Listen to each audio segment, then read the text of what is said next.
आज हम बात करेंगे एलटी ग्रेड में जो एक ए के रामानुजन की पोयम लगी हुई है आपके सिलेबस में, ओबिचुरी नाम है उसका।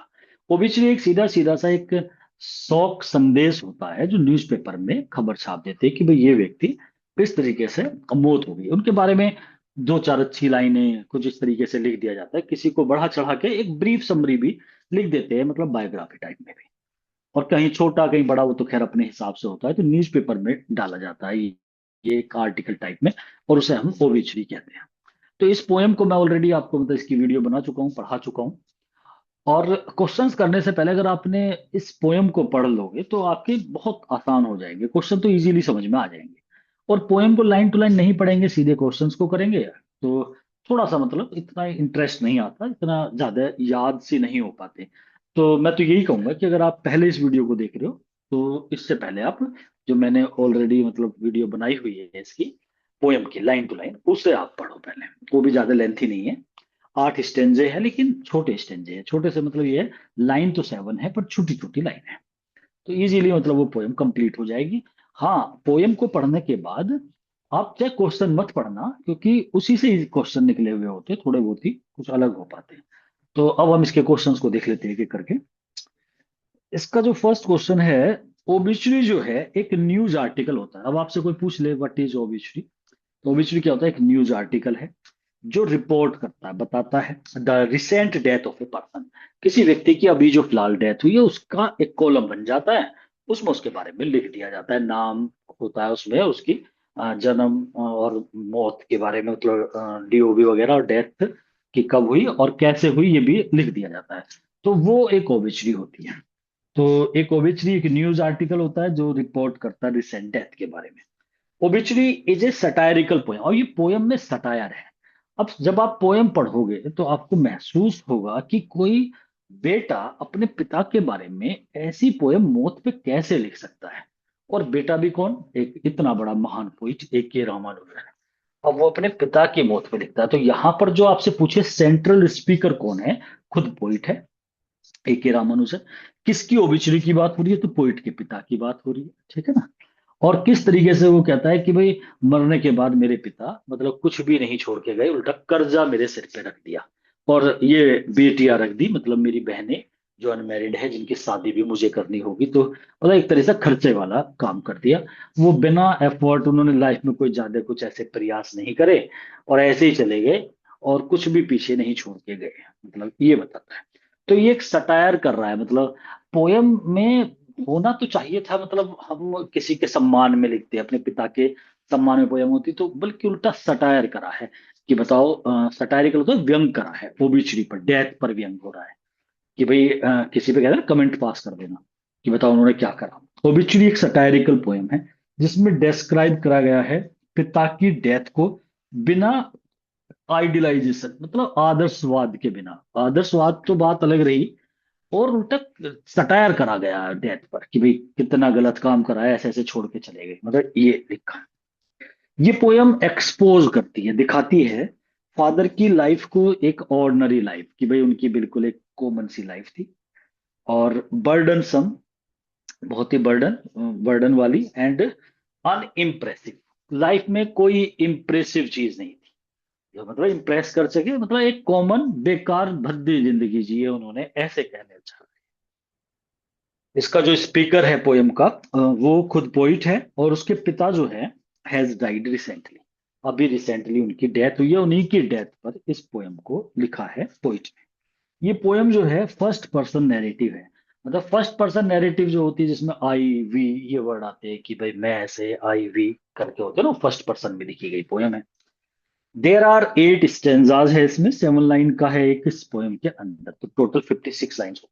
ये पोयम जो है, ये कलेक्शन, ये इंपोर्टेंट क्वेश्चन है इसका, रिलेशनशिप करके एक पोइटिक कलेक्शन है ए के रामानुजन का।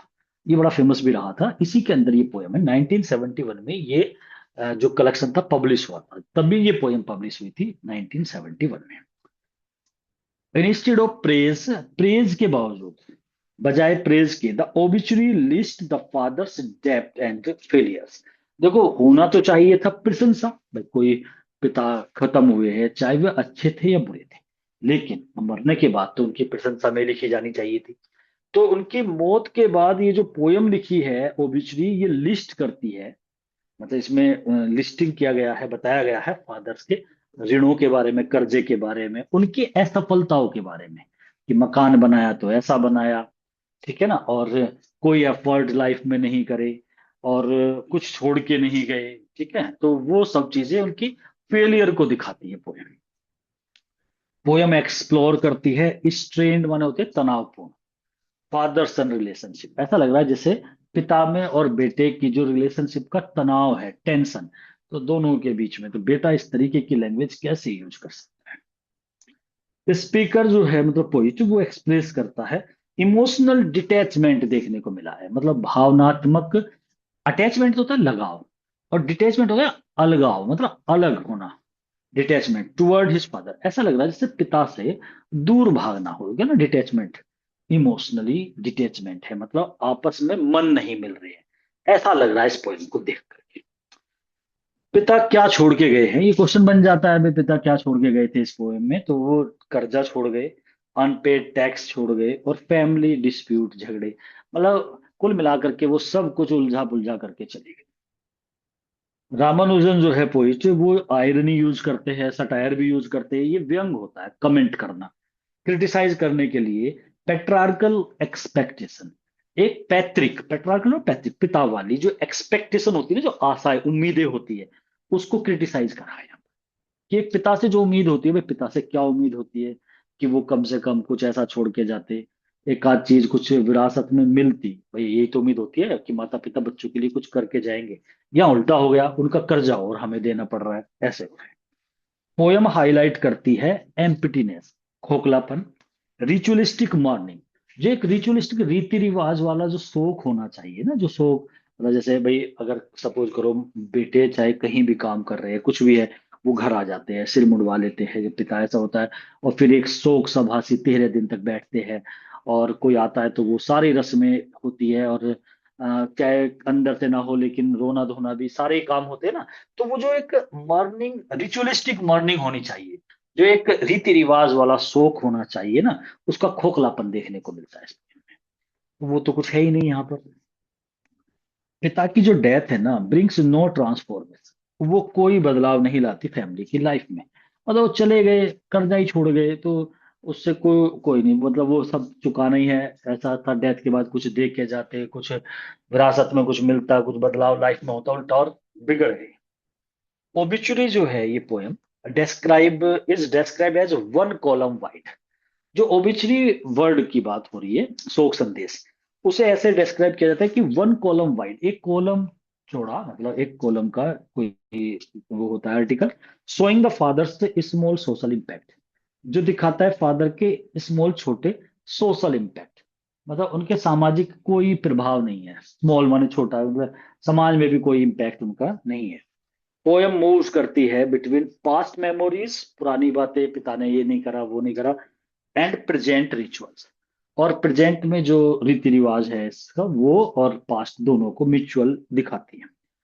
इमेजेस लाइक लॉन है, कर्जा है, स्केर्स माने होते हैं वैसे घाव को बोलते हैं, तो जो घाव, लॉन, डेप्स, ऋण, ये सब सिंबलाइज करते हैं फादर्स टर्बल्ड लाइफ, पिता ने की जिंदगी जो थी ना, वो टर्बल वाली थी, मतलब उन्होंने कुछ अच्छा नहीं कर पाए, सब परेशानी में ही जिंदगी जी। पोयम रिफ्लेक्ट करती है, दिखाती है conflict between public owner and private.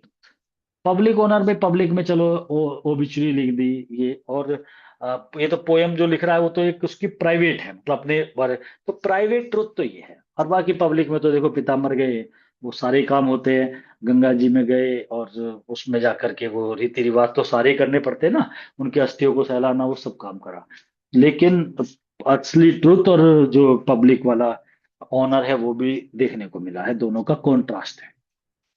बेटा, बेटा कौन है, खुद रामानुजन, वो याद करते अपने पिता को more through problems then affection, मतलब इस स्नेह से नहीं करते याद, प्रॉब्लम की वजह से याद करते, क्या प्रॉब्लम छोड़ के चले गए, मतलब पिता को याद करा जा रहा है तो इसलिए करा जा रहा है कि भाई देखो उन्होंने कितना बुरा करा हमारे साथ, सब कर्जे वर्जे छोड़ छाड़ के चले गए, ऐसे याद किया जा रहा है उन्हें।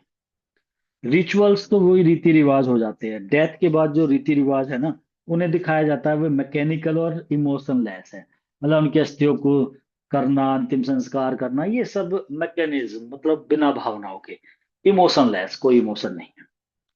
Obituary acts as a social document revealing failure not achievement. जो ओबिचुरी, जो शोक संदेश है, वो ऐसे एक्ट करता है जैसे सोशल डॉक्यूमेंट है। मतलब वो लाइनें दे दी कुछ उसमें न्यूज़पेपर में, वो एक सामाजिक दस्तावेज है जो रिवीलिंग क्या प्रकट करता है, फेलियर नॉट अचीवमेंट। उसमें कोई अचीवमेंट नहीं है कि ये बहुत अच्छा काम करके गए हैं, फेलियर ही है उसमें। The poem critics traditionally expectation, जो पोयम है वो क्रिटिसाइज करती है जो पारंपरिक एक्सपेक्टेशन होती है ना एक पिता से, पारंपरिक, उसे क्रिटिसाइज करती है। और फिर model Indian father, Indian father का जो एक मॉडल होना चाहिए कि भाई वो अपने बच्चों के लिए कुछ करके जाए, उसे क्रिटिसाइज करती है पोयम, मतलब वहां फिट नहीं बैठती और क्रिटिसाइज करती है। The poem reveals how death can reduce a life. ये पोयम प्रकट करती है कैसे death can reduce a life to a few printed lines, कि एक इंसान की जो मौत है ना, वो कुछ लाइनों में रिड्यूस हो गई, खत्म हो गई, मतलब कुछ लाइन लिख दी उसके बारे में और खत्म, उनके लाइफ में कुछ नहीं था। हाउस होल्ड कॉइस जो है, डेथ के बाद घरेलू कॉइस माने अस्त व्यवस्था, हाउस होल्ड घर की जो अस्त व्यवस्था, कर्जा और बेटियों की शादी, बच्चे छोटे छोटे, तो ये हाउस होल्ड कॉइस जो है after death reflects the disorder the father left behind. ये इस बात को रिफ्लेक्ट करता है, बताता है कि डिसऑर्डर हो गया, सब कुछ अस्त व्यस्त हो गया। द फादर लेफ्ट, जो पिता छोड़ के गए अपने पीछे, डिसऑर्डर छोड़ के चले गए। ऑर्डर छोड़ के नहीं गए, व्यवस्था छोड़ के नहीं गए, डिसऑर्डर, अव्यवस्थित परिस्थितियां छोड़ के चले गए। The mother appears as one who continues to endure responsibilities alone. Mother जो है appear एज वन, वो ऐसे दिखाई जा रही है, मदर को ऐसे लिया गया है, हु कंटिन्यूज, जो कंटिन्यू रहेगी टू एंड्योर रेस्पॉन्सिबिलिटीज अलोन, कि वो भी अकेली उन रेस्पॉन्सिबिलिटी को झेलेगी, मतलब कुछ भी नहीं है उनके पास भी जो छोड़ के जाते, तो ऐसे मदर को दिखाया गया। ओबिचुरी प्रेजेंट्स ए रियलिस्टिक, ये पोयम दिखाती है एक रियलिस्टिक, वास्तविक, unromantic view of family relationship. जो फैमिली रिलेशनशिप है पिता की, बेटे की, मदर की, अनरोमांटिक है वो, मतलब उसमें कोई रोमांच नहीं है, बिल्कुल फेलियर है, और रियलिस्टिक पिक्चर दिखाई है। पोयम ट्रीट करती है डेथ को, मतलब इस पोयम में जो डेथ है फादर की, वो ऐसे दिखाई गई है, not as a moment of glory. ऐसे नहीं है कि जैसे आपने देखा होगा कि भाई पिता की मौत पे बहुत यश वाला उन्होंने काम करे तो वो ग्लोरी दिखाई जाए, but as a continuation of a father's failure, लगातार फादर का फेलियर दिखाया गया पोयम के अंदर, उनके कोई ग्लोरी वाले काम नहीं बताए गए हैं, यश वाले। फादर की जो जिंदगी है ना, उसे ऐसे डिस्क्राइब करा गया, more in terms of what he did not, उन टर्म्स को दिखाया गया जो उन्होंने नहीं किए, what he did not achieve, then what he did, जो उन्होंने किए हैं उसकी अपेक्षा जो नहीं किए वो बातें दिखाई गई है कि भाई कुछ नहीं करा, मतलब ये दिखाया गया। पोयम हाईलाइट करती है फादर की हैबिट, क्या हैबिट हैबिट थी उनकी, ऑफ लिविंग रेस्पॉन्सिबिलिटी अनरिजॉल्व, उन्होंने उत्तरदायित्व जो थे उनके, वो अनरिजॉल्व करके छोड़ दिए, मतलब उन्हें सॉल्व नहीं करा, सब ऐसे पेंडिंग छोड़ के चले गए। तो सारी रेस्पॉन्सिबिलिटीज पड़ी है, बेटियों की शादी, पोतों का भी अभी छोटे छोटे हैं, और कर्जे, और वहां पे टैक्स वगैरह, वो सब छोड़ के चले गए। Father is remembered through his messiness, पिता को याद करा जा रहा है, उन्होंने सब मैस कर दिया, मैस होता है तहस नहस कर देना, तो सब गड़बड़ घोटाला कर दिया। नॉट हिज वर्च्यूज, उनके गुणों के लिए नहीं याद करा जा रहा है, बल्कि उनके सब वो गड़बड़ी के लिए इस पोयम को याद करा जा रहा है, पिता को याद करा जा रहा है। फादर की जो डेथ है, ओनली एट मोर टास्क, उस डेथ से टास्क बढ़ गए, कार्य बढ़ गए, फॉर द फैमिली के लिए, इंस्टेड ऑफ क्लोजर। ऐसा नहीं था कि कुछ चीजें क्लोज हो जाती कि भाई ये चीजें कोई, मतलब कुछ भी जिम्मेदारियां खत्म नहीं हुई, बल्कि क्या हुई, वो और टास्क बढ़ गए। पोयम कॉन्ट्रास्ट करती है डिग्निटी ऑफ डेथ रिचुअल्स, जो डेथ रिचुअल्स की डिग्निटी होती है ना, मौत के जो रीति रिवाज का जो मान सम्मान जो होता है, उसका कॉन्ट्रास्ट है, मतलब ऐसा नहीं है, बल्कि अनडिग्निटिफाइड लाइफ दिखाई गई है फादर की। मतलब एक तो ऐसा होता है, दो बात होती है ना, खासकर क्या होता है कि जब कोई मर जाता है तो ये होता है कि उसके अच्छाइयों को याद करा जाता है कि भाई ये ऐसे थे वैसे थे। यहाँ पे उसका कॉन्ट्रास्ट है। डिग्निटी नहीं दिखाई जा रही है डेथ रिचुअल्स पे, बल्कि क्या दिखाया जा रहा है, undignified life of a father. पिता ने कितनी अनडिग्निफाइड, असम्मानित जिंदगी जो थी वो बताई जा रही है। रामानुजन ब्रेक्स ट्रेडिशनल एक्सपेक्टेशन, जो एक पारंपरिक उम्मीदें होती है ना, उसे तोड़ दिया। ऑफ राइटिंग रेस्पेक्टफुल एलिजी, किसी की मौत पे जो एलिजी लिखी जाती है तो ये एक एलिजी की तरह ही है, डेथ पे ही है। तो जैसे आपने जब भी एलिजी देखी होगी, चाहे आप टेनिसन की ब्रेक ब्रेक ब्रेक देख लो, जो अर्थर हेनरी हेलम की मौत पे लिखी है उसने, या फिर आप एलिजी उस रग्बी चैपल देख लो जो अपने पिता के बारे में मैथ्यू आर्नोल्ड कैसे लिखता है। रामानुजन ने तो बिल्कुल ही मतलब गजब ही कर दिया, अपने पिता के लिए ऐसी एलिजी लिख दी जो तोड़ दिए वो ट्रेडिशनल एक्सपेक्टेशन, जो एक पारंपरिक उम्मीदें होती है रेस्पेक्टफुल एलिजी लिखने की, कहाँ लिखी है वो सब। ऐसा मतलब बहुत ही ज्यादा अपने पिता को नीचा दिखाया है इस पोएम में। Even the father's ashes become a nuisance, पिता की जो एसिस है ना, जो राख है, वो ऐसे दिखाया गया है जैसे न्यूसेंस, सिर दर्द, symbolising his life long burden.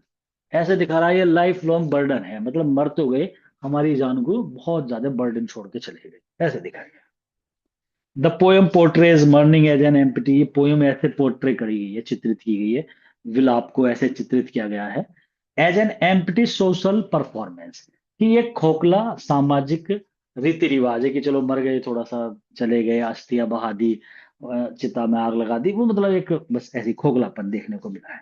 Obituary ironically immortalise करती है फादर शॉर्ट कमिंग्स। ये पोयम जो है ओबिचुरी आयरनिकली, इसमें व्यंग्यात्मक तरीके से क्या करा गया।